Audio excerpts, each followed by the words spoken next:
and some people don't want to do that. So there may be situations where it's okay to have that meeting at 7 a.m.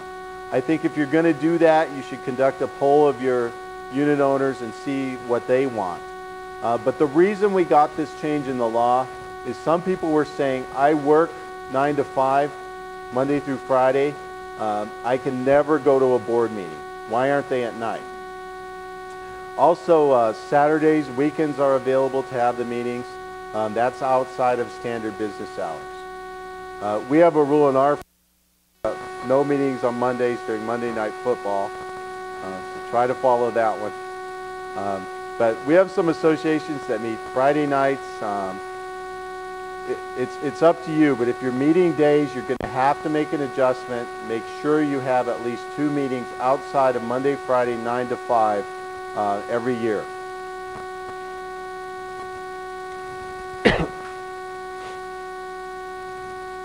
Okay, page 28.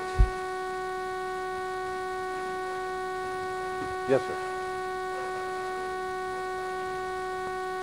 Yeah, I'm going to get to that in just a moment. On page 28 at the bottom, there's been a change regarding the homeowner forum, and you're going to have to change your agenda to reflect that change. The amendment to the law provides that the homeowner forum has to take place at both the beginning and the end of the meeting. So you got to have 2 of them now. The homeowner comments and discussion at the beginning of the meeting must be limited to items listed on the agenda. So the beginning of the meeting, the only thing homeowners can talk about are items listed on the agenda. Then when your meeting concludes, prior to adjournment, you're going to have another homeowner forum, which is wide open to any comments or any discussion. What do you think of that one? Why? I don't know why. I speculate a couple of reasons. Some people were complaining that, you know, the homeowner forum at the beginning takes so long, and we're sitting there waiting for the business of the association. Why can't we get down to business right away? And this change will get you down to business right away. We'll only get a few comments on agenda items. So the board can get through their business, and people who were there to see how the board voted can leave. And then we can go with our hour-long complaint session or discussion regarding the homeowner forum. So that may be one reason. Well, the board has to stay, unfortunately. And the homeowner forum, there are a lot of ways that you can move more quickly through it. I think I've been to the longest one that took about 4 hours when this law first started. Anybody have a longer one than that? 4-hour homeowner forum. And I wasn't in charge of the meeting, or it would have been shorter. But one thing you can do as board members to move this along, what I often see is that people are complaining about something. Let's take garbage for an example. Somebody will say, there's a lot of garbage laying around the association. I want it cleaned up. Then the next person will chime in and say, yes, I agree, I saw some garbage. And we'll have 5 people testifying about garbage. One thing you can do to cut that short, after the first person speaks, say, yes, we're going to look into that issue. Now, does anyone have something regarding a new topic or another topic? Most people aren't going to rehash or reiterate the garbage issue when you've asked them to move on to a new topic. Another thing, as board members, and I think it's human nature, you feel compelled to solve the problem or answer the question during this homeowner forum. The law doesn't require you to do that. If it's not on the agenda, you really can't do it. But thank the people for their concern, thank them for their input, and say, we're going to put that on the agenda next time, we're going to look into it, and then move on. Don't get in an exchange, an argument, or a long discussion about how to solve that problem. Because I've seen that go on and on and on, and it just doesn't resolve anything. So you don't have to solve the problem right then and there. Saying thank you, I'll look into it in the future is sufficient. And a lot of people want to limit the homeowners forum to a certain amount of time. The law provides that you can limit someone to a reasonable time to speak. And 3 minutes has been sort of adopted by our industry as a reasonable amount of time. I tell people the story about the Gettysburg Address. Abe Lincoln spoke for about 2.5 minutes at Gettysburg when he delivered the Gettysburg Address.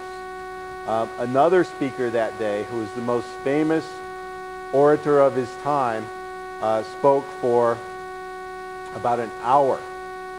Long, long speech. And no one remembers his name. Does anybody know who it was? I think I forgot it myself. But there were 2 speeches at Gettysburg that day. It'll come to me in a minute. Yeah. And the short speech is the one everybody remembers. So you can say a lot in 3 minutes. Now, I've seen some associations that want to limit the amount of time for the homeowner forum. They'll say, we've got 15 minutes for homeowner forum, and that's it. So that's not correct. You can't do that. You have to give everybody an opportunity to speak. Now people are asking me, if we give somebody 3 minutes and they use their 3 minutes at the beginning, do they get another 3 minutes at the end? I think the answer is yes. They should have a right to speak on the agenda items.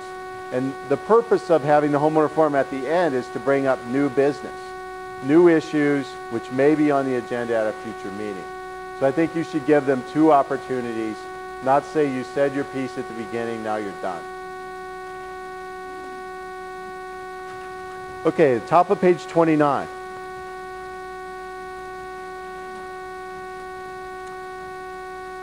The secretary or other officer specified in the bylaws, and often it's the manager, has to cause each board meeting to be audio recorded. This has caused a lot of questions. Basically, you have to record every board meeting from now on. You have to keep a copy of that recording for 10 years because it's an association record. What most management companies are doing is they're digitally recording the meetings. And that digital recording can go on the computer. It can be emailed to someone. If you email it to them, you're not going to be able to charge them for it because that's an electronic format. It can be made into a CD quite easily. It's just a lot more efficient than using tapes. And a management company like Terra West that has so many associations could end up with a room this size full of tapes in 10 years. So they're going to be difficult to handle, and they're difficult to copy. But this has raised a lot of questions. What if someone, absolutely wants a tape? I think if you're providing it in digital format, electronic format, you have the capacity to make a CD. That's acceptable. Everybody has access to a CD player to listen to that CD. Some other questions. Does the board have to introduce themselves every time they talk and say, I'm Mr. Jones? I don't think you have to do that. You may want to clarify a certain point so everybody knows it's you talking, but the law doesn't require it. Basically, it requires you to put that recorder on the table and make a good faith effort to record the board meeting.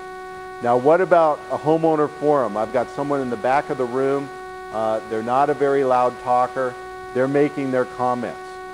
We want to try to record their comments as part of the board meeting. I think it's okay to ask them to come to the front and speak so we can get it on the recorder. The law doesn't require us to all be sound technicians or to buy all the fancy equipment for recording. But we do have to make a good faith effort to record that meeting. Now the question also came up, what if your recorder fails halfway through? Do you have to adjourn the meeting? I'm not sure I know the answer to that. I tell everybody bring extra batteries, bring a backup recorder to be safe. I don't know how we'll deal with that when it happens, but it is going to happen. And some board members said, hey, that's a good way to get out of a bad meeting. Oh, the recorder's not working, we're done.